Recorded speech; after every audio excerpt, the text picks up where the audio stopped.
Okay then, you've tuned in to Wayne's Electrical once again, and in this video today we're going to be doing an electricity meter accuracy test. Okay, so you can see the room there, it's currently empty, no equipment in it, and I'm going to be getting all the equipment up in front of the camera so you can see what is needed to pull off an accuracy test, and then we'll connect it all up and get straight into it. Okay, right, we've got meter accuracy testing board there, evolution number 3 of course. A bit more equipment then. Phantom loading unit, okay, that's where all the other bits of equipment connect in. It's like a little hub so that all the bits can go in there and power everything up. Not done, still need more equipment. There we are. Transformer then, okay, it's in there, we exchange volts or amps so that we can whiz the electric meter up. Not on its own it's not, okay, we're going to need a couple of other bits connecting to that for load control, precise setting of current and all of that stuff. So let's get that up in front of the camera then. Variac, okay, that allows us to precisely set the amount of current that gets fed into the transformer, but still not done. Okay, we're going to need to tone things down a bit, so I'm going to get 2 more bits of equipment up in front of the camera and that will be it then. So have yourself a look at this. Okay then, sat on top of the transformer we got a 3 kilowatt water heater. Okay, that allows us to limit the amount of current overall, and it allows us to precisely set that variac a bit better. Leaning up against the wardrobe, we got the all-important Fun-Jiggery-Pokery unit, okay, because we're going to need to jig and poke things in most delightful ways. But still not done because we're going to need some patch cords. So popping up on the floor next to the site transformer, we've got these. There we go then, patch cords, okay, that allows us to interconnect all the various different bits and pieces. Yes, so I think that's all the equipment then we're going to be needing to pull off an accuracy test. Ah yes, that was it. I'm going to set everything up now. Yeah, so have yourself a good look at that, and as if by the power of video editing, all the bits are going to magically join up, and then we'll cut straight into electricity meter accuracy test. And there it is then. So everything's now connected up, ready to pull off an accuracy test. Yeah, let's pick the camera up and have a look at it from another angle. Okay. There it is. Sorry about that. Just hit the radiator. So there it is then. All the equipment connected up down there. Now I'm not going to be going into detail on this one because I've already done that.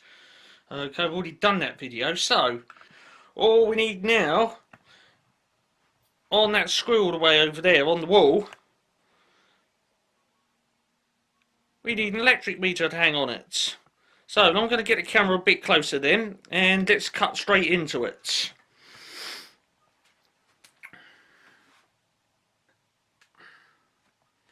Right, let's put the camera tripod in amongst all the wires.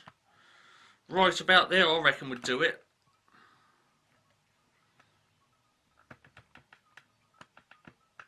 Right, okay, I'll set the camera up then. So, I'm just going to go get the subject, and as if by the power of video editing, it'll just pop up there on the wall.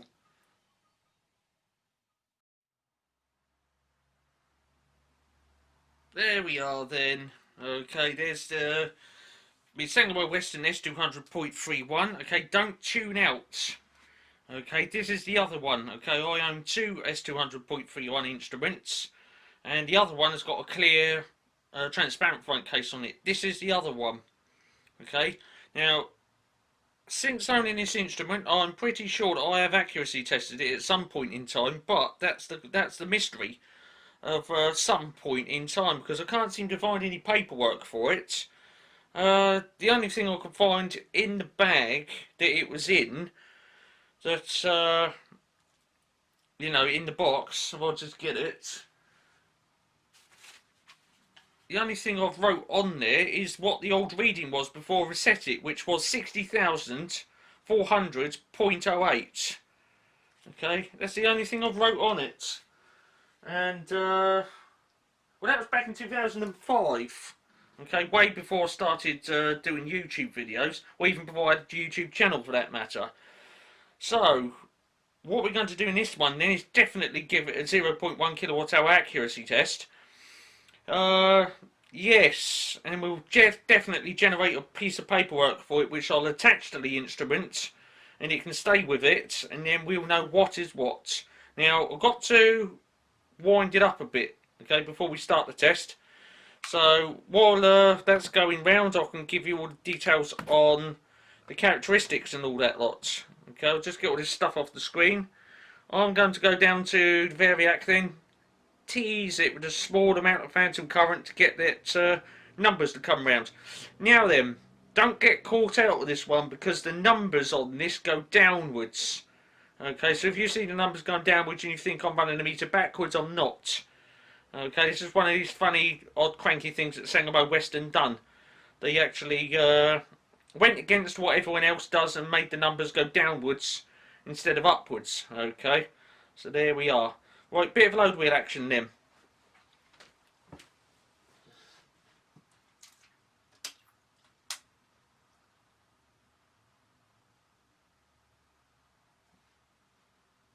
I might also like to point out we've got to wind on the test meter as well because I was doing some other accuracy test and the flipping thing twitched. Hopefully it won't in this one, but we can never guarantee that.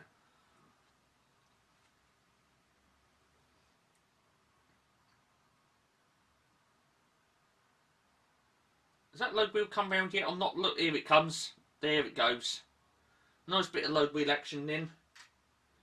Right, I can pause the test meter now because we wound it on to a nice rounded off number. Right, while that's going then, I'm going to give you the characteristics for this one.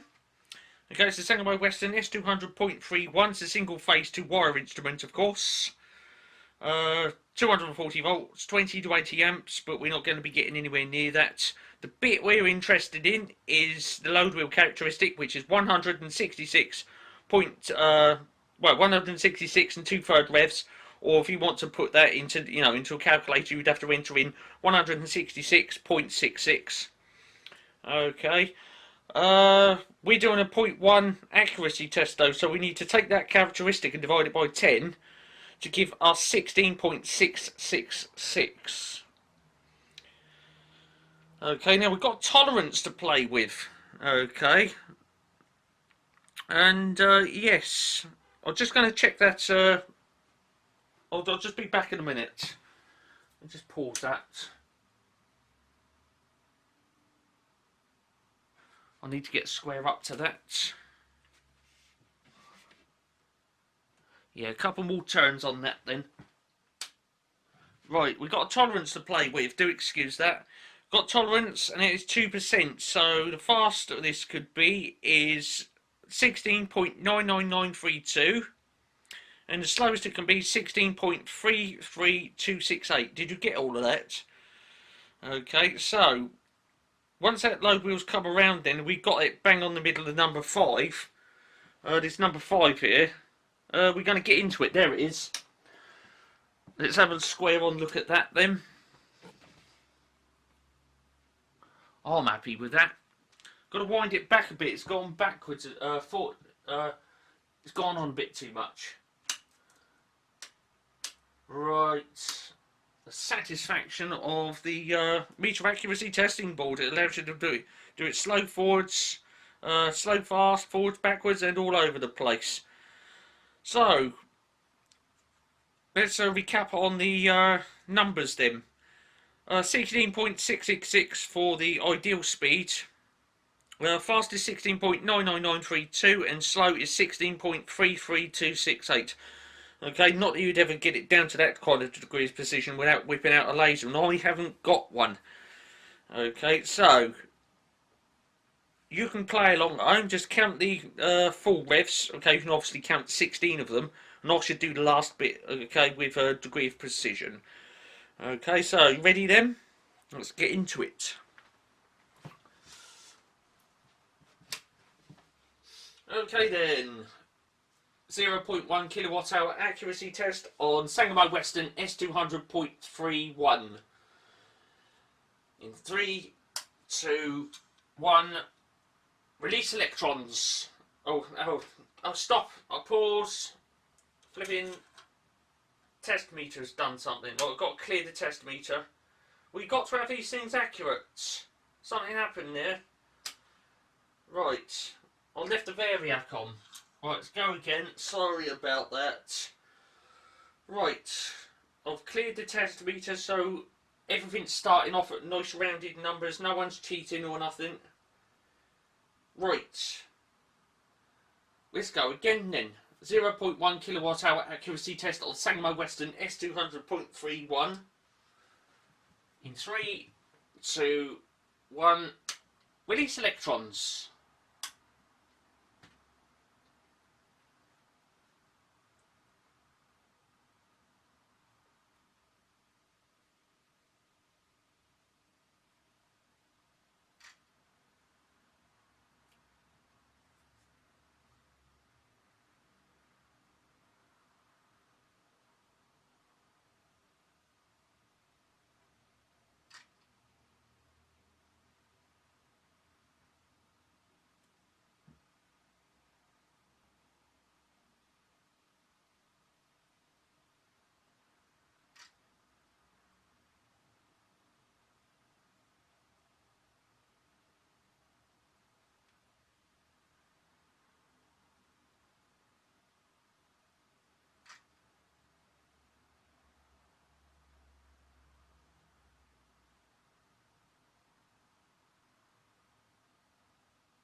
Stop the test.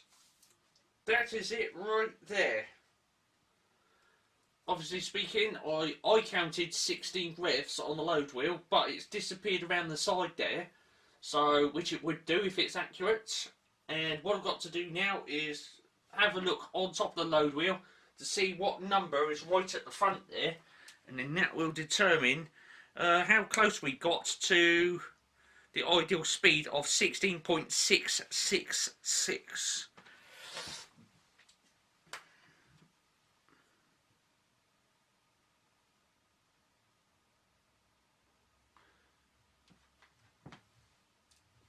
Okay, are you ready for this? Let me zoom out a bit. Let me tell you what happened in there. Right, got a screwdriver to sort of point something out. We got the 0 right in the middle here. Okay, the arrow here. This is where I set up the load wheel. We've got number 5 about here, and the number 6 about here. Okay, so that then would be 16.55. Okay. So what I'm going to do now is I'm going to throw a little chart up on your computer screen. Okay, you can see the high speed, the ideal speed, the slow speed, what we got out of that, and whether it passes or fails.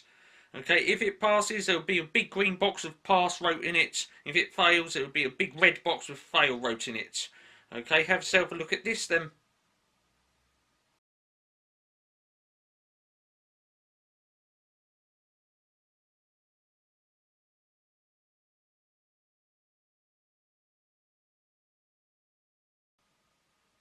there we are. Okay, so what I'm going to do now then is fire off a bit of paperwork for that. Okay, attach it to the instrument, and we definitely know this time around it's been tested and everything's tickety-boo. Now this instrument, unlike my other one, it does have the extended terminal cover on it. There you go, you can see the wires coming out of the bottom of it. Okay, so how satisfying is that? S200.31 then with extended terminal cover on it. If you like that, then by all means give it a big old thumbs up for me. That would be much appreciated, because then I'll know that you've liked it. S200.31 then with a 0.1 kWh accuracy test. If you fancy subscribing, then yeah, do so. It's free, it won't cost you anything. And yes, as and when we can, we should get more videos done. So all of that business, okay. This has been another Wayne's Electrical production in full high definition, of course, 1920 by 1080p with stereo sound on the camera. I've got to go now, okay. Stay tuned for more. Cheers for watching this one then.